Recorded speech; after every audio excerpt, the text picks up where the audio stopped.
Sono gustoso. Aquí está la mesa servida, con arroz cosechado, coco recién rallado y el canto de las mujeres que sostienen la ancestralidad. Sono gustoso es un podcast que trae hasta ti los saberes de Guapi en el Pacífico colombiano.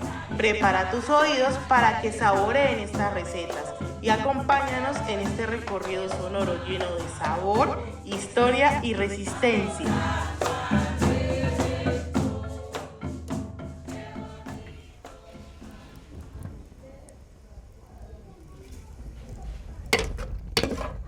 Damos las gracias al Presupuesto Participativo de Cultura de la Comuna 8 de Medellín por estimular la realización de este podcast de la cocina y la comida guapireña, producto priorizado con recursos del Programa de Planeación del Desarrollo Local y Presupuesto Participativo de Cultura. Arrullo de fogón, canto de piangua y unión. La Fundación en el 99 hizo un trabajo de recopilación de recetas tradicionales. Alcanzamos a recuperar como unas 100 y pico de recetas con valor nutricional, con valor estimativo de costo. Y ahí nos hemos venido, pero no le dimos como mucho apogeo. Ya ahora en el 2015 hicimos un trabajo como más afianzado y nos fuimos a territorio y no solamente vimos recetas, sino que también vimos productos, de dónde eran los productos y dónde estaban produciendo esos productos que se utilizaban para esa receta y quién era la autora de esa receta, quién era la sabedora, cuál era su historia de vida, ¿sí? Y vimos productos tanto de mar, de río y de selva. Identificamos todos esos productos y ¿sí? Las características. Y allí fue que como que afianzamos más el trabajo y pudimos también como identificar muchas más recetas. Entonces el aborrajado, a pesar que era algo que yo lo viví, que toda mi niñez lo hice, mi abuela lo hacía, mi abuela murió y prácticamente se dejó de hacer. ¿Sí? Y se dejó de hacer casi en toda la comunidad. En la comunidad usted ya no oía más que la gente hacía el aborrajado. Ya el aborrajado no era el plato especial para el padrino, ya no se hacía más. Entonces, reencontrarnos con esa receta y comenzar a hacerla, sobre todo la primera, la hicimos aquí, como que fue en el San José, que nos vimos a San José y allá hicimos el aborrajado. Y lo hicimos en el parque, pero bastante. Y empezamos a hablar de aborrajado y empezó a llegar la gente. Hicimos como unos 100 y pico, 200. Y las personas adultas, ay, que hace días no comía aborrajado. Y en un momentico se acabaron los aborrajados. En el parque hicimos una representación de lo que era la Semana Santa. Y hicimos aborrajado de todo y era para darle a la gente muestra, pues con el apoyo del Ministerio de Cultura y la Fundación Aqua. Y cuando quisimos pecata, pues todo, hicimos varias veces, ¿no? Y hasta vendimos. Porque le damos a la gente y la gente no venda, ¿no? Pero creo que en el momento que me sentí más grande y realmente es como merecedora de ese aporte que hizo mi abuela y que han hecho otras mujeres en las comunidades que han sido mi maestra, fue cuando fuimos al concurso del Ministerio de Cultura y preparamos el aborrajado como muy diestra, rapidito, teníamos 1 hora y lo hicimos en media hora. Doña Neda, la otra persona, estaba en Neda, Martín, mi persona, y teníamos una persona también de Bogotá, que era como la investigadora, pues la científica, digamos, en el cuento. Y desde que llegamos, a todo el mundo le gustó, porque la gente que aborrajado, y cuando decíamos aborrajado de maíz añejo, porque la gente habla de aborrajado y habla de aborrajado del plátano maduro. Sí, entonces cuando ya lo hicimos y lo presentamos, y ya pues en el concurso, la verdad es que yo miré que la gente discutieron mucho el jurado, ¿no? Pero hubo un problema. Nosotros, cuando explicamos lo del aborrajado, nos faltaron cosas. Y cuando lo presentamos solo el aborrajado. Y tenía que presentarse, digamos, el plato. Digamos, haber hecho el arroz de coco, haber hecho el frijol con el maduro y el aborrajado. O haber hecho el aborrajado sudado o haber hecho la sopa. Entonces, solo presentamos el aborrajado con un poquito de tomate sequitante. Y uno veía que discutían, porque realmente el que tenía el primer premio era el aborrajado. De todas maneras, no llevamos el primer premio porque el otro plato también fue un plato que tenía mucha trascendencia étnica en el sentido de que era un plato y era un plato casi invisible, o sea, nadie lo conocía, el de ellos. El aborrajado, ya nosotras, como veníamos haciendo recopilación, ya habían videos donde se hablaba del aborrajado, ya había un libro donde se hablaba, ya era un plato más con mayor ya visibilidad. Pero cuando hablaron del segundo puesto, yo me sentí bien. Yo dije, Dios mío, definitivamente soy grande. Y grande en el sentido de que he sabido, digamos, ejercer todo lo que heredé.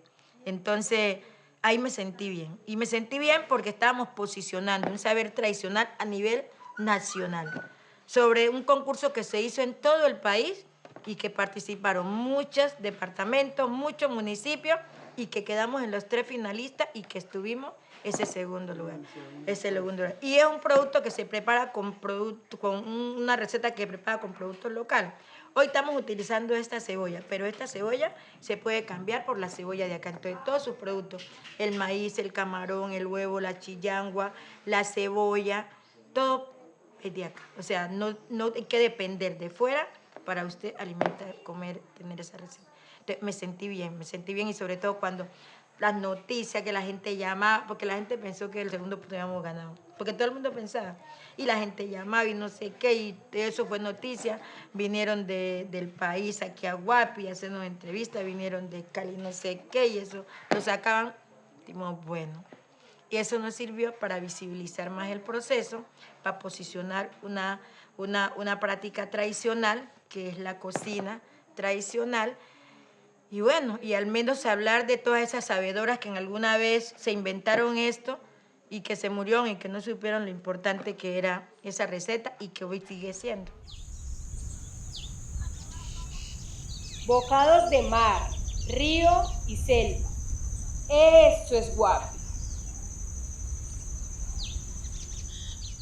Para hacer el aborrajado se coloca, por ejemplo, el maíz. Esto uno quiebra el maíz, lo lava bien lavadito y lo pone a añejar.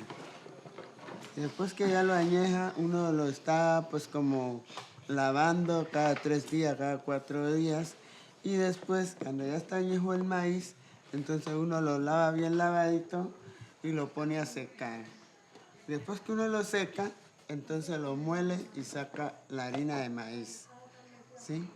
Y entonces para hacer el aborrajado, uno se consigue los camarones y uno los lava bien lavadito y ahora sí uno los aliña pues como con salecita y limoncito y entonces ya después uno empieza a picar los aliños, ¿sí? Aquí tenemos un poquito de cebolla y aquí tenemos ajo, acá tenemos la chillangua, aquí tenemos el orégano y aquí tenemos el poleo. Y la albahaca. Y la albahaca, sí.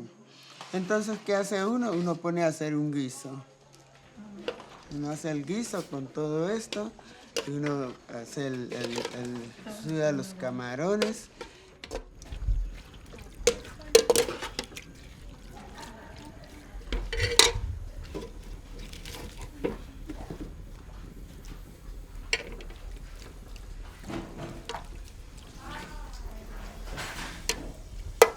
A la cebolla, la chillangua, aquí va el ajo, aquí va el poleo, aquí va la albahaca y este es el orégano. Entonces uno a esto le echa, lo refrita y hace el guiso.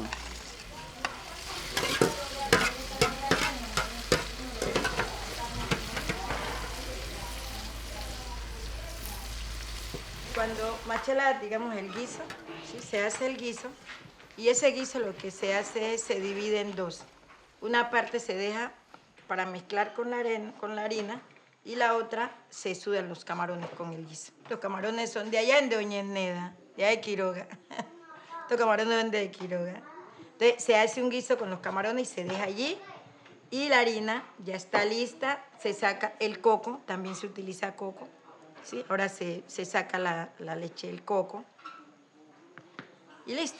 Entonces, está la harina ya aquí lista. Lo que uno hace es coger el guiso que se hizo, la mitad que quedó, y se mezcla con la harina.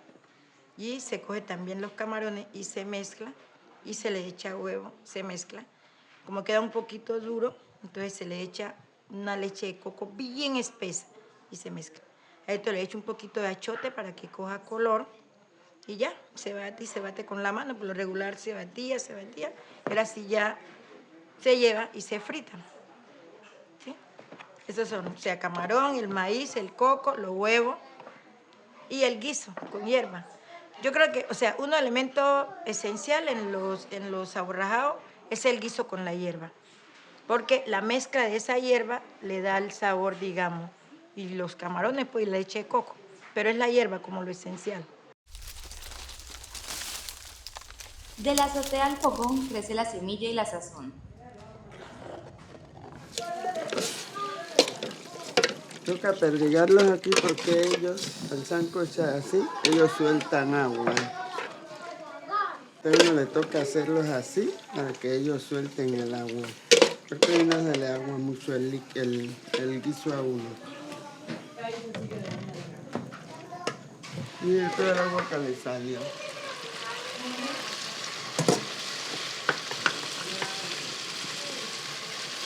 Sí, está la mezcla de los camarones con el guiso y la masa. Entonces aquí ya procedemos a calentar el aceite y hacer los aborrajados. El punto de que caliente, que uno le eche, como esto se echa así. Entonces cuando uno la echa, entonces ahí mismo va como cocinando. Entonces el aceite se calienta al punto de que cuando uno echa la cucharada no se nos riegue.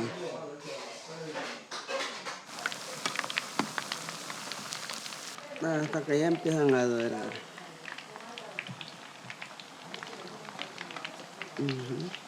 Esto quedó doradito.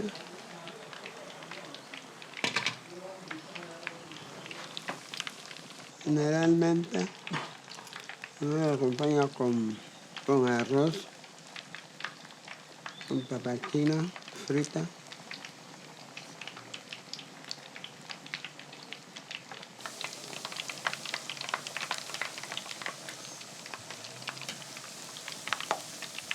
Ah, sí, ahí ya está listo. Pero uno, allí donde está ese aborrajado, uno puede hacer nuevos platos. Uno puede hacer sopa con ellos, o puede hacer los sudados. Uno hace el guiso, la salsa, y los suda. Producto priorizado con recursos del Programa de Planeación del Desarrollo Local y Presupuesto Participativo de Cultura. Con coco, plátano y chillangua, la abuela nos enseña a vivir. Las recetas, digamos, más especiales que se preparan en Semana Santa son a base de maíz, como la majaja, ¿sí?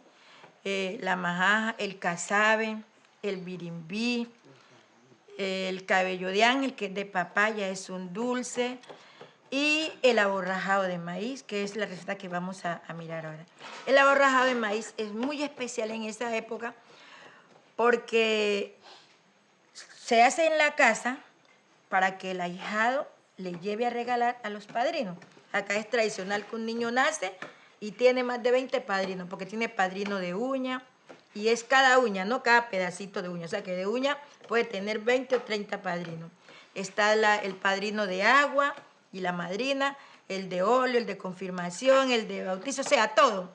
Entonces, un niño puede tener 20, 30 padrinos tranquilamente, sin ningún problema. Entonces, en la casa, con tiempo, 15 días antes, 8 días antes, se cogía el maíz, ¿sí? Y se desgranaba, y las mamás o las abuelas en la piedra lo molían y lo ponían a añejar.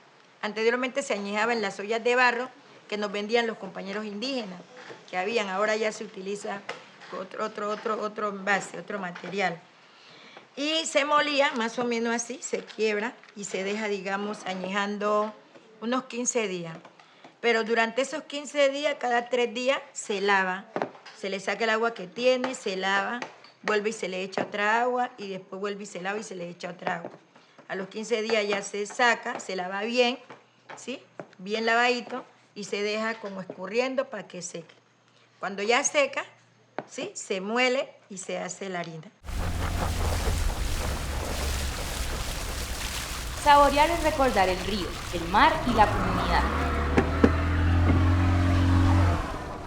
Eso se hacen unos canastos, unos canasticos se hacían de ojo, con guasca y unos pañuelos blancos que terminaban, al final eran tejidos, lo regular lo hacían las mamás, y se ponían en el canasto.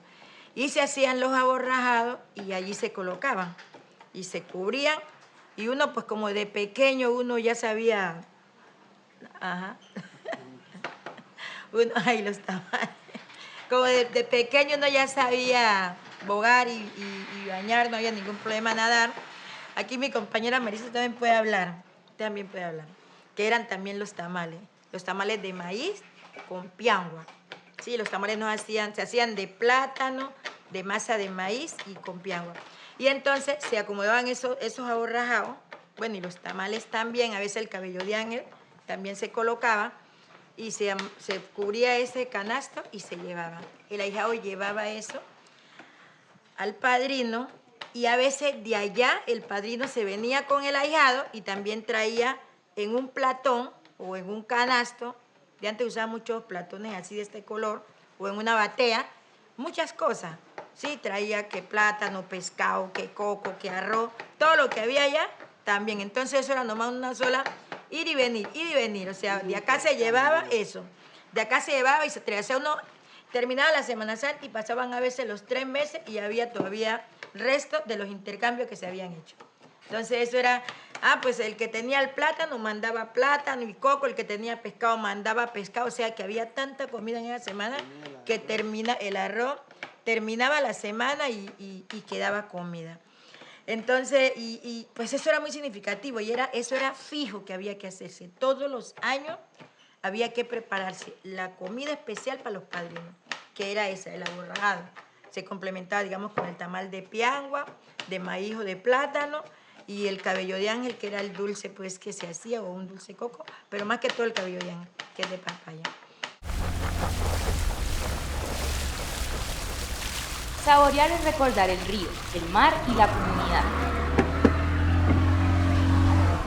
Con este bocado de aborrajado, damos por finalizado este viaje sonoro al interior de las cocinas guapireñas, reconociendo el aborrajado como fuente de fiesta, unión, herencia, patrimonio gastronómico de las comunidades afrodescendientes del Pacífico colombiano.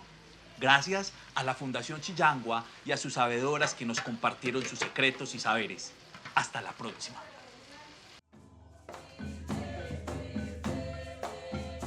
La abuela cocina, canta, enseña y recuerda. En Sono Gustoso, cada receta es un relato, cada sabor es un camino y cada palabra es memoria viva. Acompáñanos en esta travesía por Guapi, donde la cocina tradicional es raíz, resistencia, alegría y patrimonio cultural y material afrocolombiano.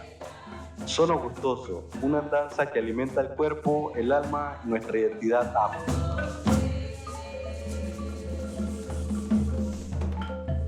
Producto priorizado con recursos del Programa de Planeación del Desarrollo Local y Presupuesto Participativo de Cultura.